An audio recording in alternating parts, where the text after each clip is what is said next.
Welcome to Creating a Resilient Future. This is Jan Spencer in Eugene, Oregon. I want to mention that there have been a number of previous conversations with other wonderful cultural creatives over the past couple months. And then as an earlier part of this series, I have made about 7 presentations my own. And all of this is on YouTube, and you can find the links to those presentations and conversations, and this one too, because this one goes to YouTube. This will be a podcast also. You can find the links on my website, suburbanpermaculture.org. Again, that's suburbanpermaculture.org. So this evening, this is really very exciting. I've known something a little bit about place for a number of years and kind of wondered, well, what is it?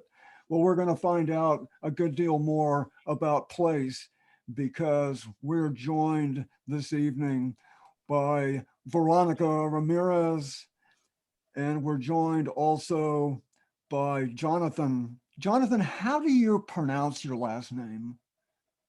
It's Ute. Utes. Okay, good. Thank you. It's an unusual. Okay, so Veronica and Jonathan are here to tell us a little bit about place. So, what I first would like to do is do a screen share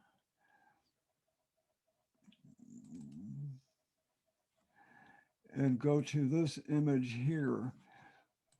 So what you'll see here is the opening for place, and you'll see their website as well. So what I want to do now is I'm going to just give you a little bit of an idea about place. Place is a community events and makerspace that nurtures physical gathering space for the community.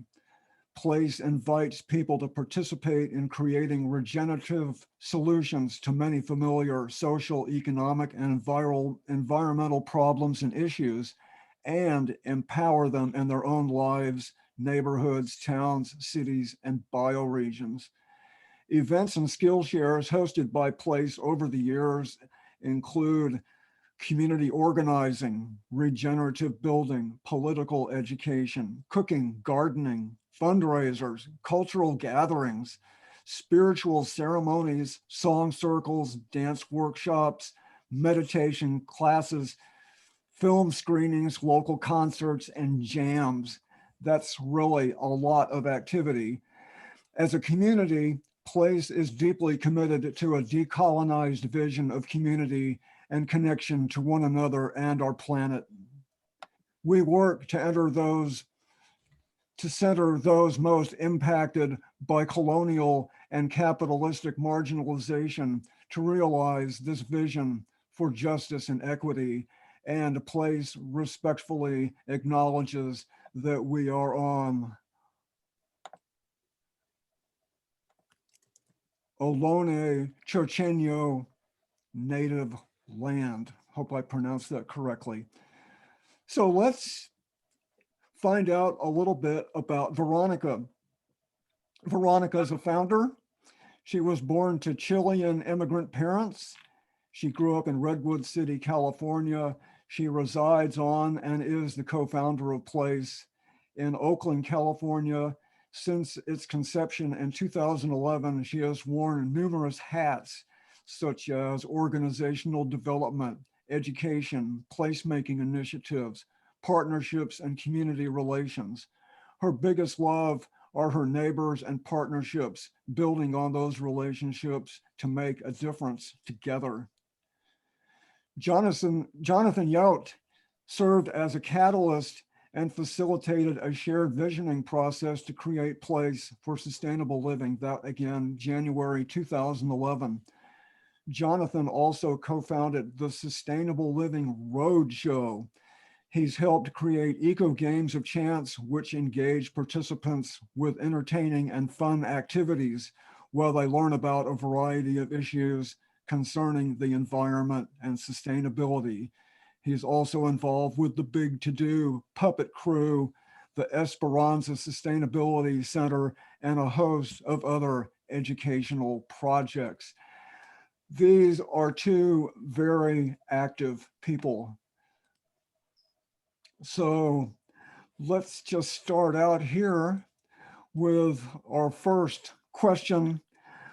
Veronica, I know you want to mention something about the location where you are there and make some acknowledgement. And then after that, we'd like to hear about how did the place come into being, describe the visioning. So go ahead. Thank you so much for the invitation to be here today. I do want to acknowledge the land that we are on. That place stands in solidarity with all Indigenous people of California. We acknowledge that our work takes place on the now occupied traditional lands of Ohlone people, the original stewards of this land.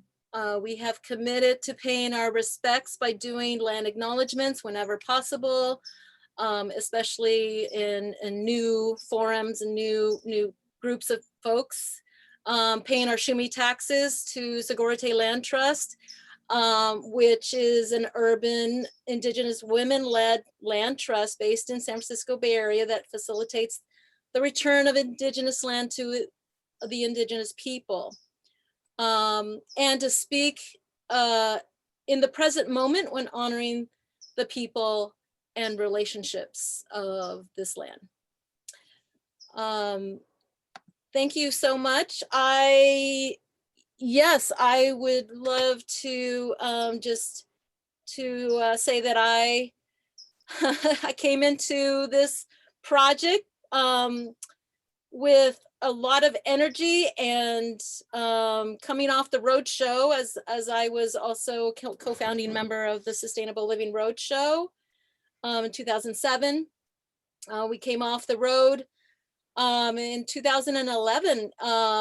We started to look at spaces because we wanted to be able to accommodate some of the infrastructure and also do what we were doing on the road where we lived. On the road, you visit sites and there's a lot of inspiring things that happen on the road, but you never get to sustain a relationship where you were. And so I've always been someone that likes to root down in my home, in my neighborhood. So I was very excited when we found this particular location in North Oakland, 64th and Marshall Street in Oakland. And we began in 2011. So basically we came off the Roadshow, our last Roadshow, which was a 4-month national tour in the late October, but we had already started to meet with a lot of artists and activists and environmentalists and permaculturalists, gardeners, individuals about the vision of place. So we brainstormed for about 3 months until we finally got anxious and wanted to get our hands into some of the projects we were talking about in the envisioning sessions. And these, we started to model, do little like SketchUps and things like that, and these 3D modeling to sort of show what we could do in this 10,000 square foot property that was a concrete cutting business prior. So it was vacant for several years, I think. It was family owned. And we began envisioning a place of regenerative designs, green spaces, and it became a vision that evolved, and it still is evolving. We were a month to month for many years. So we never knew whether we were gonna, be around for the next year or the next month even. But we just basically began to do what we do, which is to meet and brainstorm together, meet neighbors. We basically wanted to involve the neighborhood in some of the envisioning. So we the year that we began to do this, that fall, we got a little grant for placemaking, which has to do reclaiming the common spaces, like the between spaces and public spaces. So we got a little grant and we were able to have brainstorm potlucks with neighborhoods. So we started to flyer the neighborhood about who we were, and we wanted to meet who was in the neighborhood that we came to know as Place in this North Oakland region of Huchin, which is the Ohlone land. And from that, we created a place with the many aspects that you've already read, the shared spaces, incubation spaces for artists and inventors, and crafters and tinkerers. So we attracted a lot of makers in those fields, and even regenerative designs and appropriate technologies.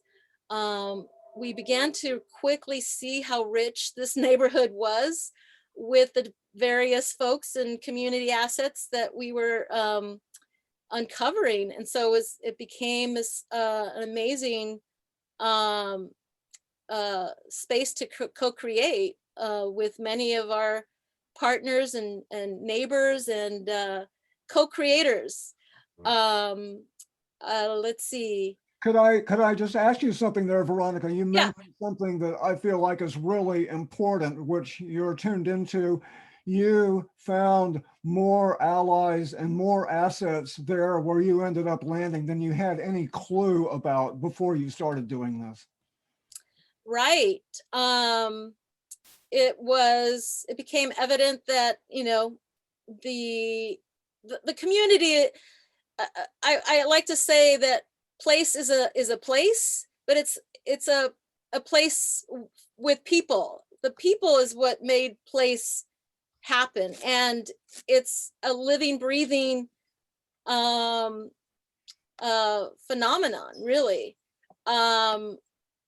People really, I mean, when I started to realize how important relationships are was at Place, because I would see folks on a continuous basis, just like I would see my neighbors on a continuous basis. So I fell in love with the people that I met, and it was important. Across the street we had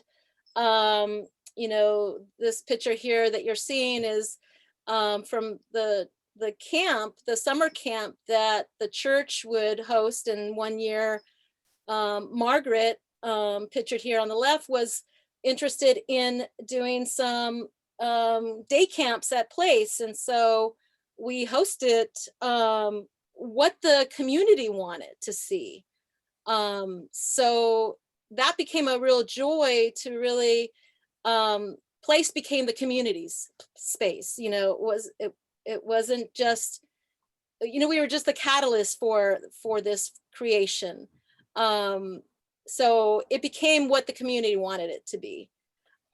So yeah, it's a phenomenon that keeps on showing us what's possible when we all come together to create. And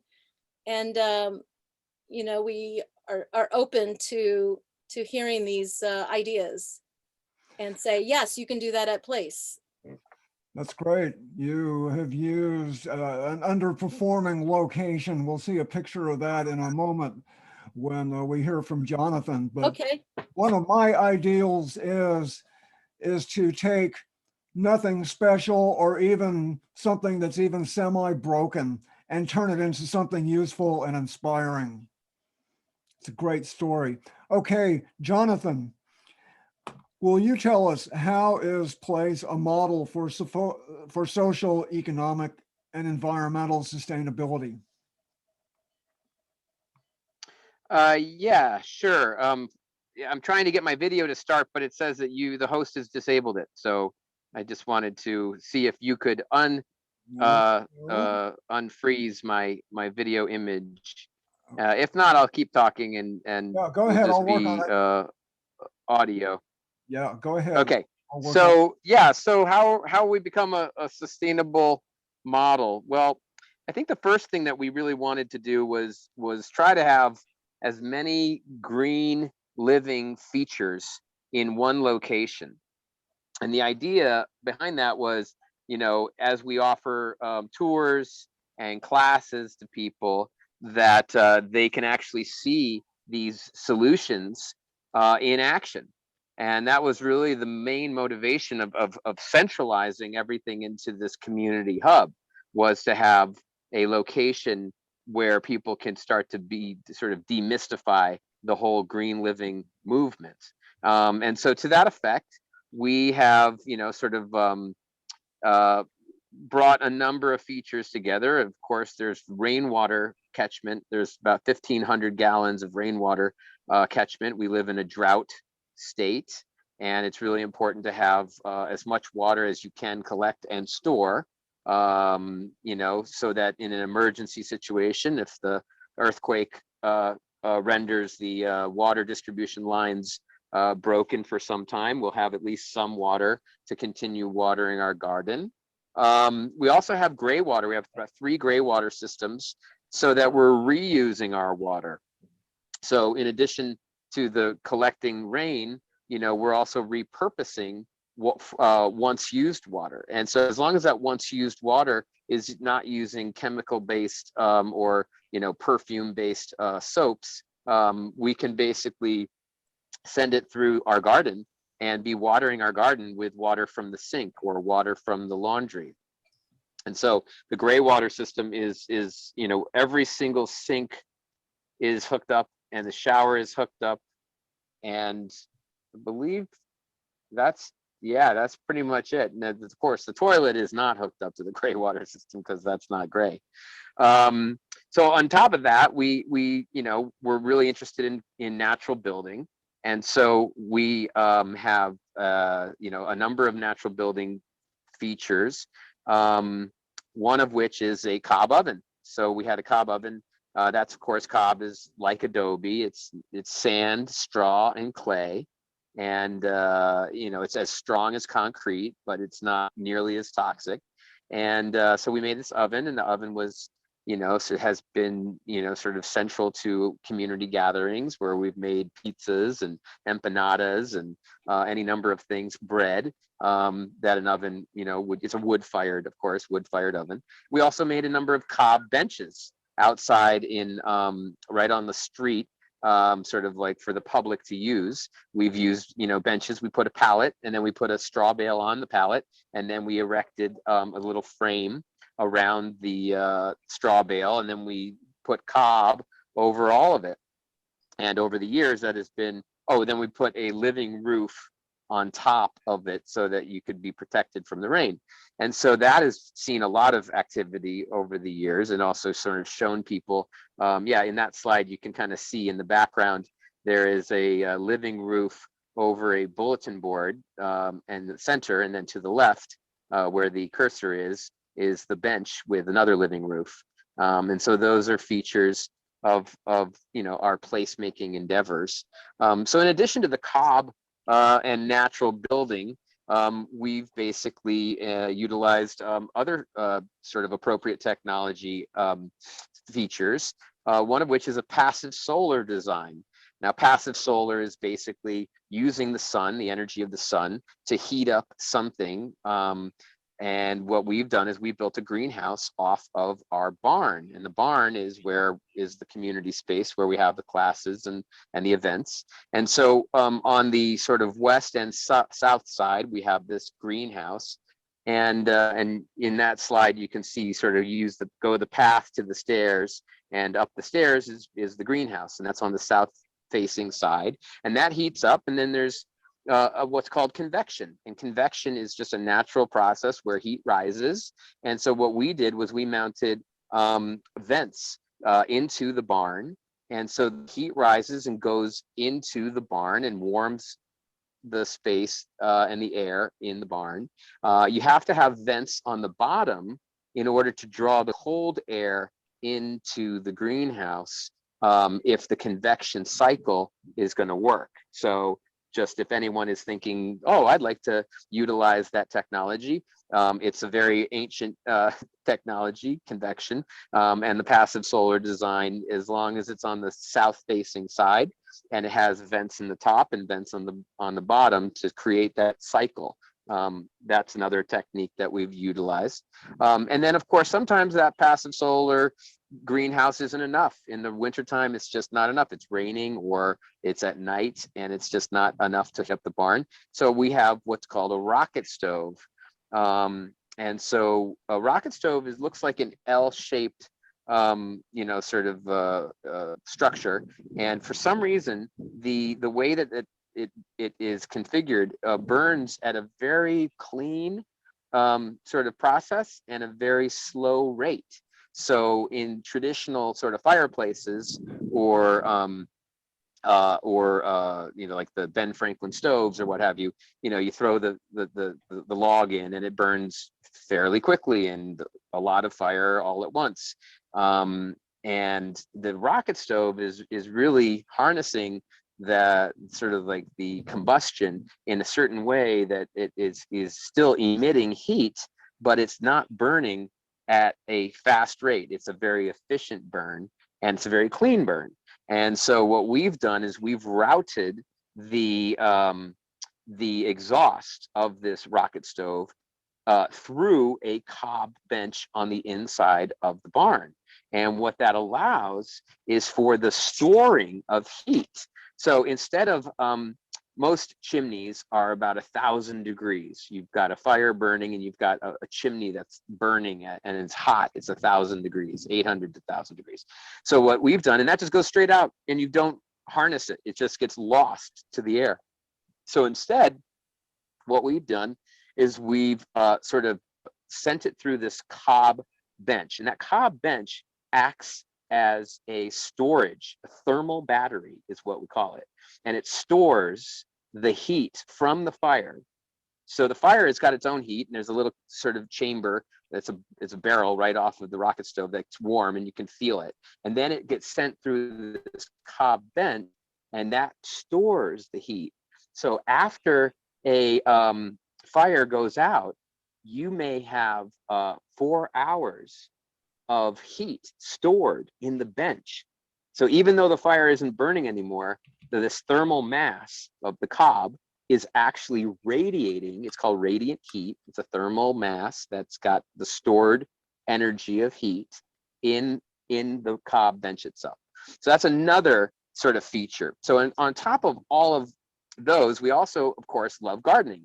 So, I mean, 10,000 square feet is a fairly large space, but of course, you know, it gets filled up with tiny homes and other art studios and whatnot. So we worked with a group called Top Leaf Farms, and we hosted the prototype of their rooftop farm plot.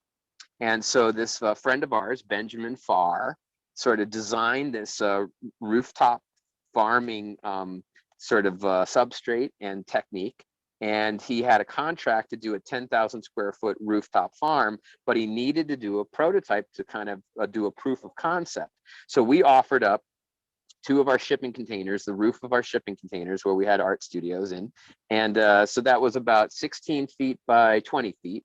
And he built out this plot that allowed him to do sort of partly a wicking process where you have a reservoir of water underneath the soil, and that sort of mimics the ground with groundwater and the water table. So you have a bit of water underneath the soil, and then you have the soil, and then there is some sort of top watering that happens. Of course, when you put starts in the ground, you kind of have to get water going to the plants directly. But once they've established, they're drawing some of their water from this reservoir, which of course you don't lose a lot of water to evaporation. So in that design of this wicking bed, you have a water retention. And not only that, you're encouraging root growth. And the root growth is because the roots, they know where the water is, they can sense it. And when they start growing deeper, then the plant above grows taller. So anyhow, so that's the rooftop farm. We got a vertical farm, garden, you know, on a wall, and there's container gardens smattered about that are also mimicking the same sort of technology of the wicking bed. So yeah, that's pretty much how Place is a model for sustainability. Let me ask you just a quick question here. I'm really impressed, as we touched on before and after transforming something into perhaps a new life. What we have here in the screen share is, this is the building, the same as this building right here. Did you have a de-paving, or just tell us in just a couple of minutes, some work parties, how did you go from this here to this here? Yeah, so go ahead, Veronica. Yeah. What we ended up doing after our 3 months or 2 months of brainstorming in one of the spaces that you can't see here, we chose what projects we wanted to do when, and we started to do these action days, monthly action days. And so each month we decided, well, what needed to be finished from the last action day, or what needed to be started based on other people's desires or skill sets. So much of what those action days entailed, which we did for, this is our 10th year anniversary. So what you see is a series of action days with the community, not just the Place folks that steward the site, but all of the community that wanted to come out. And it was an invitation to come out and share skills. So it was also an amazing fodder for learning. Each one teach one model. And so the skill shares became a really big part of Place. And of course, we always celebrate with food around these action days, so we would get food donations, or people would come and bring a dish and share. And at the end of the work days, we would have a circle and we'd go around and introduce everyone, and or everyone would introduce themselves and say what they worked on that day. And so it became, a very connecting, very spiritual connection to one another. And so it was important to acknowledge who showed up and what they did, because they're the community building this. And so, yeah, that picture that you were showing is like one of the latest pictures. I think that was even just last year, or maybe it was this year. I don't know, this year's going a little bit fast. But what was beautiful is the ecology that kind of bursts out of the humans, working that space that was basically slabs of concrete, started to show life of their own. So there was a tree, the red peppercorn tree was growing out of a log that we use in an herb spiral garden. And that tree, it has grown out of that stump, as well as there's a tree on the right that we planted. It was a I believe that's a fig tree. Looks like a fig. Yeah. So, you know, it's really fun to watch the progression of pictures. There's tons of pictures. And so it's always interesting and hard to try to pick the ones that you want to show. It just really depends on what the presentation is about. But it gives me so much pleasure to come and see what's new that wants to grow out of the concrete, you know? Right. There's a non-stoppable life force, because Yes. as we've all seen, a few little twigs or small leaves pushing up through the cracks in the concrete. Always. Yeah, It's a nice metaphor, isn't it? it is. It is. Excellent metaphor. Okay, here's another question, and we kind of have a couple of things to respond to here. Like any place, I bet there have been some really high times, and I bet there have also been some challenges there too. Of course, you're asking for it if you're doing something like this. So tell us a little bit. We'll see some pictures here. Tell us a little bit about some of the challenges. We'll see some pictures that probably represent some of the hooray kind of times. And we'd also like to know a little bit, you touched on this, Veronica, a little bit the relationship between you and the neighborhood and the community, and also the city of Oakland. What do they think of you guys? But first, let's take a look at a couple pictures like this. This looks like an awesome time right here. That was a really high point. So we started to do in 2013. Like I said, we got this little placemaking grant in 2011 in the fall, and we invited neighbors to come out to eat with us and to brainstorm what we could actually create together. And our council person, Dan Cobb, showed up. That's your city council person. That's our city council person for District 1. And we immediately were bringing in the community.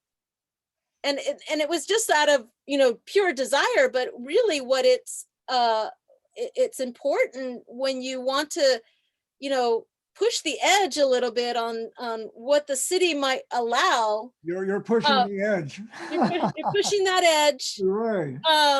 And our intention was to do something beautiful together. And so when you bring the neighborhood and the community and the church and the local businesses, you know, the families of the community, there's something for everybody. So you kind of meet them at where they are. And everybody, you know, this is one of your other questions, but I'm just going to go ahead and answer it. But everybody is looking for connection and in their lives. And so what Place offers is an opportunity to do this, whether it's through food or making art, playing music, teaching, learning, gardening. You know, there's something there for everyone. So these festivals, these 3 festivals, is something we started in 2013 or 2013. And we got a permit to do activities in the street, which what you see here is sort of the, I think this was 2017. This was the last Creating Commons. We took a pause because this was such a high point. We took a pause for a year and maybe 2 years because we had been wanting to plan the next thing. And I'll tell that to you later because then COVID happened. So we were in celebration here. And it was, you know, we'd see the icosahedron in the background, the bamboo icosahedron was a structure we built for the Sustainable Living Roadshow. So we would set that up at our, you know, pop-up eco villages across the country. So these structures came out, they were hosting skill shares. This year we had the Justice Zone, which was really important. So the church got involved with that piece and our partners. So a lot of partners, a lot of grassroots organizations were tabling, artists and performers. We had 2 stages. So this became a yearly a kind of signature event for us that everybody was looking forward to. And it was always free. So we'd have a potluck. The church would donate $100 toward a barbecue. Neighbors would come and bring, their potluck dishes. And we'd finish the end of the event with a dance in the middle of the street. And so Samba Funk in that picture, Samba Funk is an awesome percussion group that we knew, and they came out and came down surprised everyone, came down drumming 2 blocks or 3 blocks away and showed up. And it was just the highest point in John. It was captured that John and I were brought in by Tio, the lead Samba Funk founder, to dance with us. And so yeah, those are the high points, but there's definitely challenges. Let me just mention before you get to the challenges, because we want to hear about that too. You have done something that Jonathan mentioned earlier, a term called placemaking. And we could talk about placemaking for a long time. Briefly, it's when people do stuff, particularly in this circumstance, that enhances the life of the neighborhood. It shows people somebody cares about this place. And what you have here is an intersection repair project. This whole event was tremendously enhanced by having this mural on the street. Yeah, you can go to the picture with Brandy in the center. You could see the mural better. I think there was another picture of it. That's, yeah. So that was it took 2.5 years to get the city to finally understand how to even go through the bureaucracy of allowing this to happen. So we introduced this actually at the first brainstorm, I believe, and even 2013 when we celebrated in the street, there was no mural, but we did something mimicking a mural or a circle. Either I do these mandalas with earth elements, so we did that one year, and then we did a chalk one year, or just to represent what our intentions as a community were, so that the city could actually figure out how we could do this. And so we met with transportation, and the councilman was behind doing this. We sent in example ordinances from City Repair, which is the City Repair folks in Portland, Oregon started this in 2000, and I don't remember if it was 2007. I know John went one year when it was first beginning, but they started, and it took them having these sort of tea parties in the street to get to the city to listen to them. So they didn't get, I don't think that they started out getting permits. They just went. The short story on that is that, I mean, we know Mark very well, and really, they came over to Place, and we had conducted an ambassador placemaking workshop, and so he was one of our biggest cheerleaders. Sure. To get sanctioned, and we got sanctioned in 2015. Sorry to interrupt, but yeah. Yeah, City Repair early on, as you're sort of describing, went to the city of Portland and said, we'd like to do a painting in the street. And the city said, whoever heard of such a thing? No, you can't. And they did anyway. And now the city is proud of it, because there's dozens and dozens, and actually quite a few intersection repair projects around the country as well, too, a few in Eugene. It's a great story. I think it actually also started with the death of a little girl in the intersection. They wanted to have traffic be, to slow down. They, that's why some of the tea parties began in the street, because they wanted the traffic to slow down. They want the city to recognize that there was a need, and that's why murals were created, because people slow down when they see a street mural. They absolutely do. It's traffic calming, and it's Traffic, reclaiming the commons as well. It yeah, doesn't mean cars can't be there, but they slow down, and it attracts people too. Yeah. yes, yes. Makes you smile. So let's take a look at this image here. You touched on this. These are obviously a couple of events here. Look at all the different organizations that are tabling, and these are all placemaking projects. Tell us just a little bit about this. These are some of the activities you have there at Place. John, you want to take a turn? Yes. So these signs were during our Creating Commons Festival, which happened for like 7 years.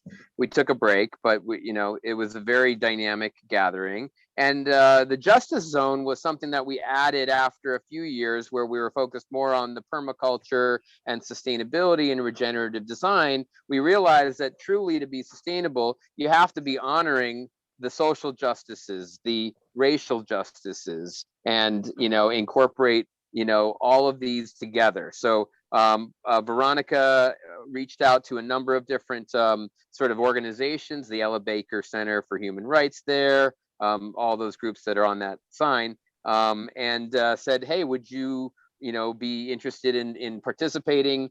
And so St. Columba, which is our neighbor, offered up their indoor space, which was very comfortable. And that's where all of these justice organizations were based. And they actually did workshops, know your rights, immigrant, what's that? Yeah, immigration, Yeah. So know your anyways, rights. yeah. So that was an element of this full day free festival. It was kind of like a street block party with a purpose. Yeah. And then on the other sign is the placemaking project. So of course, what's not in here is the different workshops, which had 3 or 4 workshops. But the placemaking projects were happening all around the intersection throughout the day.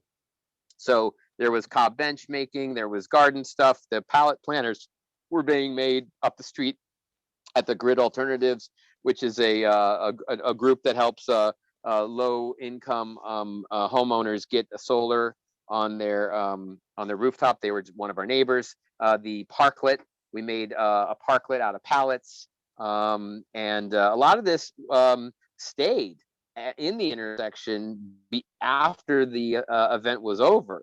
So the benches, of course the mural painting, the pallet parklet was there for a period of time, some of the planters. And again, the whole idea is to bring people together, and claim an area that used to just, sort of like a cross section for ours, and literally the commons for an afternoon. But then when the event is over, the commons continues in people's hearts, because when they walk past, they see the bench, they stop, they sit, all of a sudden there's more public engagement, because there's spaces that's a little bit more enticing, a little bit more encouraging to stop and make use of, and more beautiful because there's gardens. Absolutely. That's the beginning there, and a fair number of other places in the country, of kind of reclaiming our urban areas. And for me personally, reclaiming our urban areas from automobiles is got to be a big part of that, because cars just take up so much space. Great story.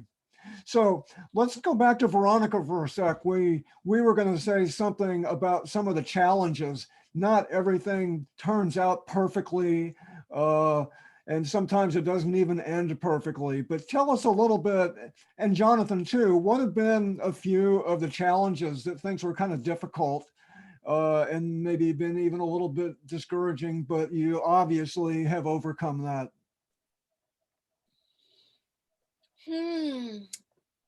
I think there have been a few, but you know, of course, the pandemic was the big one.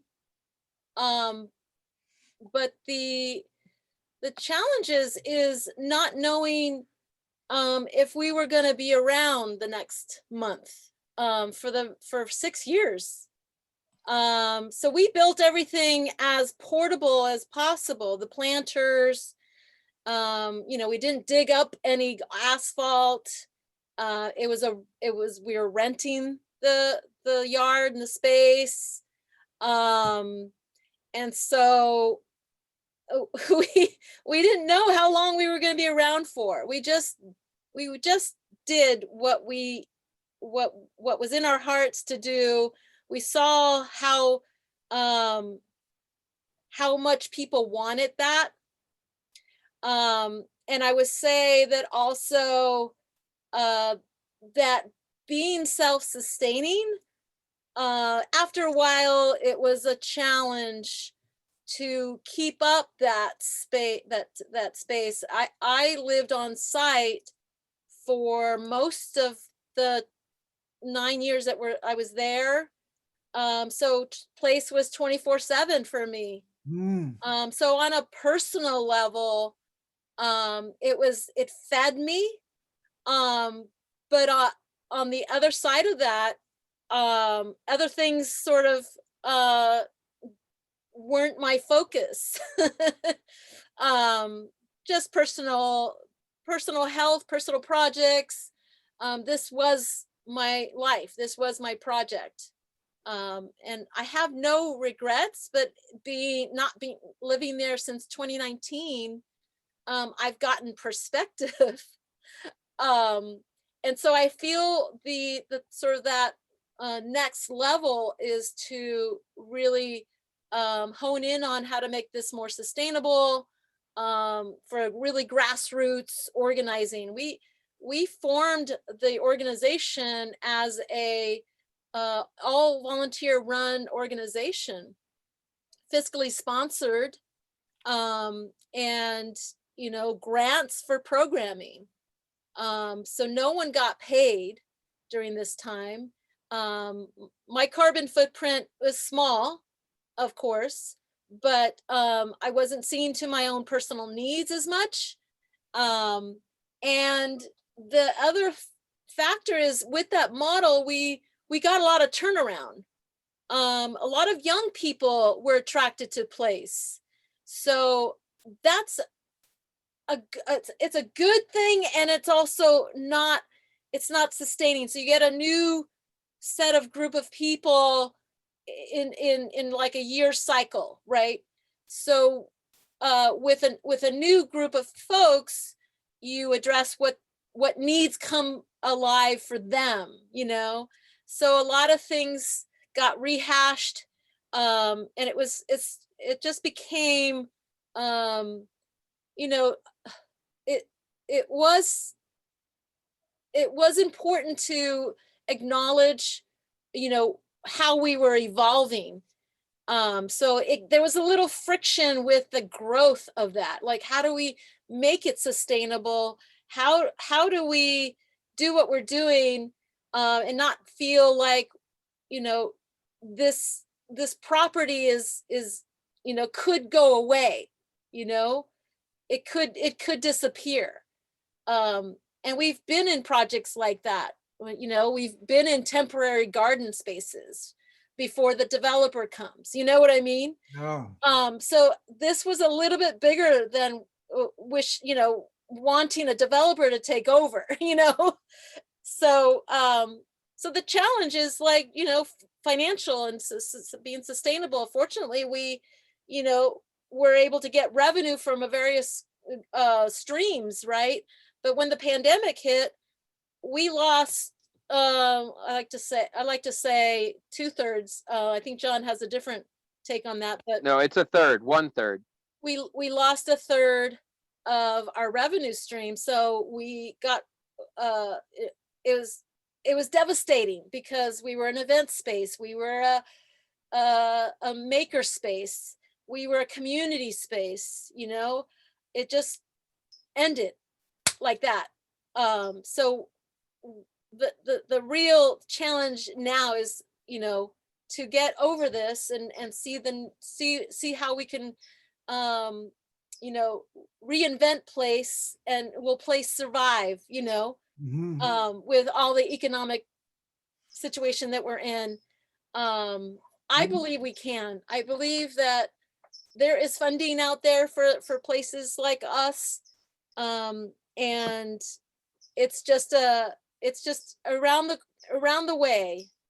And there's more of a need than ever. And there's more of a need now. Yeah, Yeah. yeah. Yeah, this is kind of a segue into the next question for both of you, because you've kind of gone into that a little bit, Veronica, and that's a very moving bit of explanation that you have there, and thank you for sticking with it. And of course, there's still more to come, but that's what you signed up for, and good on you for doing that. But tell us, both you and Jonathan, um, you've been involved with Place for quite some time, both of you. And how has this inspired you? How has this enriched your life personally? And just a short time for that. We're not about ready to wrap up, but we're moving in that direction.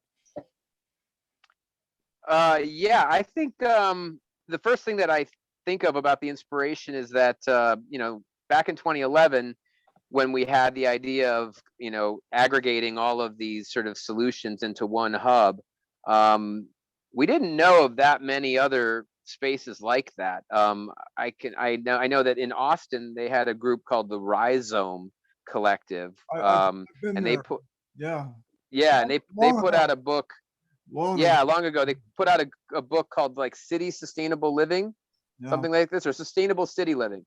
Really great handbook, amazing. And they were the only group that we had got when we toured all over the country. That's the only group that we had seen that was doing it in hub form. And so when we started it, there wasn't a lot of others around. And over the years, as people came through Place, and we hosted Permaculture Guild meetings every month. We participated in our annual permaculture, Northern California permaculture convergence. Over the years, a lot of people that were involved with Transition Town, in and other sort of resilient movements started to like look at us as sort of like a model. And I believe that we are part of the reason why the NorCal Resilient Network started encouraging this idea of a resilient hub.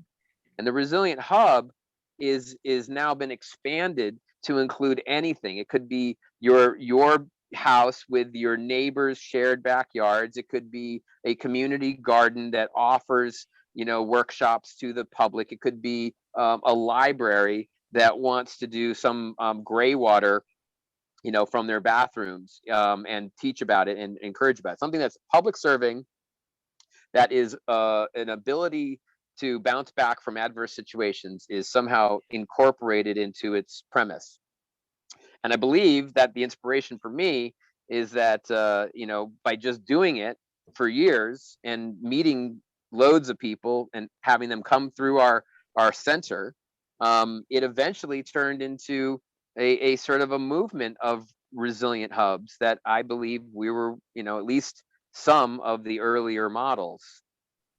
Yeah, just real quick, what other hubs do you know about that are like you're explaining, they come in all kinds of different sizes and shapes.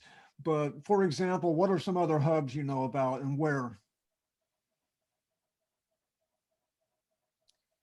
I'll let Veronica take this. John, you can why don't you mention the inspirations?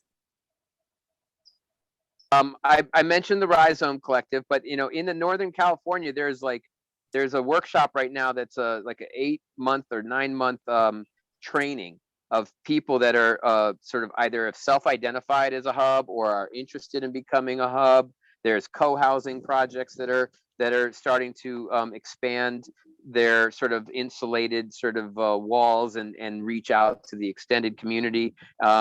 There's you know, organizations that have a long history of serving underserved communities, that are really rooted in more social justice and racial justice, that are starting to recognize that it's important to encourage some of these premises, these permaculture premises, and these resiliency concepts. I don't, I mean, there's at least 40 or 50 organizations that are participating in this training, this 8 or 9 month training. We can send a list to you, and you can include it in the comment section of your YouTube videos or any other possible publication from that point forward. But certainly it is a movement. Yeah, let me mention this that I hadn't thought of until this moment, but I think it's really important. I think you probably know about this too. That could be an assist if people engage with this particular entity. And that entity is, I don't know about Oakland, but a lot of cities have, the cities have neighborhood programs. You have neighborhood associations all over town. And if enough people became involved with the board and became involved with setting the agenda for that neighborhood association, it could take on these types of resiliency issues. We do that to a degree here. I'm on the board of my neighborhood association, and it's great experience. But you have any interaction with a neighborhood association there? Go ahead, V. Yeah, there's a lot to say about that. We also began to meet with the neighborhood association with North Oakland, and our council person would be part of those meetings. What came from them was a very specific street event called Love Your Neighborhood. And so, I mean, besides doing, I can't remember what we called it, but we would do these monthly, basically come out and do a garage sale or come out and do a lemonade stand. I think that was weekly or monthly. But as a result, we wanted to, there was this big, kind of like a, our creating commons, but more, we actually closed down San Pablo Avenue. And for those who don't know, San Pablo Avenue is a large 2-lane each way avenue. And to close down that street was a huge thing. So this became a real exciting, evolution of what we had been building just with Place, and then the neighborhood association getting involved, more players got involved. It didn't happen the next time because it was such a big event. There were issues with, how to organize this. And so I think that people want to see that back, and people do want to see Creating Commons back. And what I was starting to say was the other inspiration for where Creating Commons could go next is village building convergence. I'm sure you've heard of that, John. And so we thought, East Bay village building convergence. It just takes it's a big effort, right? It's getting big, and you want to be able to hold all those pieces in a good way and not burn out. Yeah, But like you were mentioning earlier, there needs to be some continuity. There needs to be carryover in more than just a year's time. If you guys weren't there, maybe Place wouldn't even be there. But we need to be, as you know, cultivating the next generation too. Exactly. Yeah. It shouldn't die with us. We don't want it to be based or dependent on the co-founders. Like, we would like to, see the next generation take up the reins and be in a supportive council advisory council, kind of zone. But we have yet to see, what comes out of this year. Yeah, And what's new, what's the renewal for Place? I think, being fairly self-confident as I am, and I think I can speak on behalf of you two as well, and a lot of people we know, history is on our side. History is on our side. Let's skip forward here just a little bit. Here's another question for both of you. Where do you see Place in 5 years, and how can the community be more supportive and provide more assistance to have Place happen? We're kind of talking on that a little bit. Let's kind of zero in on that just a little. Yeah, I'll take a little bit of that. As Veronica's mentioned, we've been renters for the entire time that we've been there. In 5 years' time, it would be really awesome to be part of a land trust that owns the property and holds it in perpetuity. Ideally, we would even be partnered with the Segorite Land Trust and return it to the indigenous community that's from the land, in an ideal situation. So that would be something that we'd like to work towards. Veronica and I actually, much like Planting Justice, just wanted to throw that out. Yeah, Planting Justice is an organization that does landscape, garden, nursery work with folks that are returning to society from being previously incarcerated. And they actually bought a nursery and partnered with Segorite Land Trust to return it to them when the mortgage is up and paid for. But anyway, so I would like to see. I was mentioning that Veronica and I, simultaneously with the formation of Place, were sort of encouraged to join this co-housing project that was evolving. And so we've actually helped secure 2 Victorian houses, 3 stories tall, side by side. We've torn down the fence. We are sort of a co-housing for people that are working for good and are doing good work in the world and are in service. They're in service somehow to the world. And so, there is some ownership with the organization, and it's going to hold the property in perpetuity and never sell it and never jack up the rents arbitrarily. And so that organization is, sort of encouraging us to kind of help secure Place, because without being secure, you are at the mercy of market forces.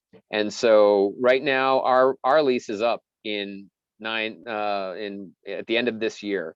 And so we are in the process of, talking with the landlord, and he's a friend, and, we're trying to encourage a sale, some kind of agreement, where we would, insist on some type of land trust model, so that we could never sell it in the future. And that's part of my sort of 5-year plan. And beyond that, we have the ability to go 2 stories tall. And so where we currently have these art studios and sort of little tiny homes, it'd be great to go 2 stories tall with a 3rd story rooftop garden, like along the entirety of it. So on the 1st floor would be all public serving, like a jewelry shop, a glass blowing studio, a ceramics lab, another, more expanded ceramics lab, what have you. And then on the 2nd floor would be artist residencies. And on the 2nd floor roof would be a huge rooftop farm producing food. So that's a little 5-year vision for me. Oh, that's great. Yeah, yeah. Veronica. Yes, we've talked about that, and this was a vision, before COVID.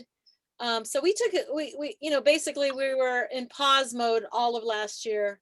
And so slowly we're coming to sort of the end, but we still don't know, we still don't know what to expect. But I love that you're hopeful as well. Jan, is it Jan or Jan? Dan. Yeah. Dan. And so when I think of that vision of the, basically becoming a nonprofit, right, that runs Place and not fiscally sponsored, sort of that was our that was the way we began. And to see a vision of 5 years feels like, I think that it's a little harder to do, but it's always good to you know, say what the vision is, and the energy can flow that way. I really believe that.